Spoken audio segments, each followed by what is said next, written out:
In regards to fallen beings, there's a difference between fallen angelic beings and demonic spirits. Demonic spirits operate only in the earth plane, and they can only be in one place at one time, engaged with one person. But there's communication. But fallen angels and fallen angelic beings operate in different realms, and they operate mostly in the realm of the kingdom of God or in the atmosphere of the earth. And they can only be in one place at one time, but there are multiples of them.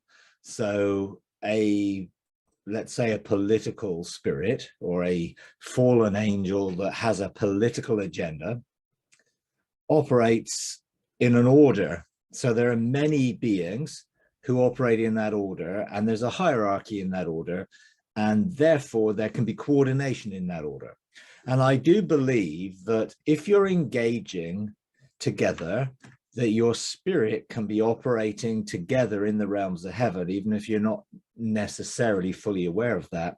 And probably that is what you were picking up. It wasn't that that presence came into you or the room or each person's room if they were on Zoom, but that they were aware that a presence was where you were gathered in the spirit realm. So that means one being could affect you all in that way, but potentially also multiple beings could affect all of you.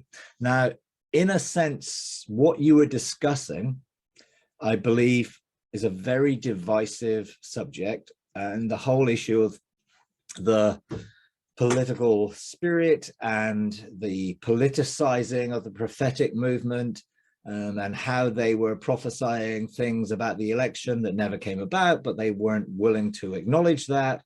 You know, there was a lot of deception going on in that subject. So that subject, if you were discussing it, and if people had different views perhaps on it, and you were discussing it, whether it was a lively debate or just a friendly discussion, it would have created a flag that drew political spirits to that discussion. Because political spirits thrive on divisiveness, they thrive on division, they thrive on conflict in any way, any competition, that's where they thrive. And therefore, there may have been the subject which drew that into it to observe and see what you were discussing and what the situation was, because I've seen those discussions create a lot of heated debate, and sometimes that can get into conflict. Now, I would say, you said that, oh, it turned into a warfare situation. I would not advise going to war against any of those beings, because you then just create conflict in which they thrive. So rather than going to war, and Jesus didn't talk about warfare, he talked about judicial governmental authority.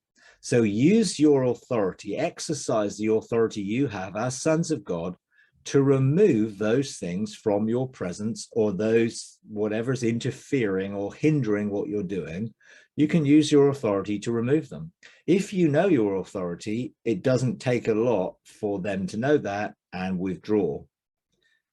If you don't know your authority, then that's often when you try and fight, rather than use that governmental authority in a way. Now, ultimately, I believe our interaction with fallen beings needs to be initially, we stop them operating negatively in and around our lives, but B, we also can engage to see them restored, and then they operate on our side with us rather than against us.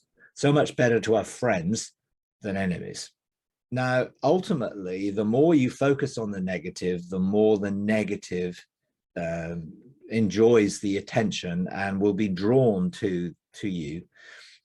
I've talked to a lot of people recently who've just don't give the enemy any space within their thoughts, within their mind, and they find that they live mostly in peace and rest. If you enjoy these videos, would you please take a moment to like, comment, and subscribe? It really does help. Thank you very much.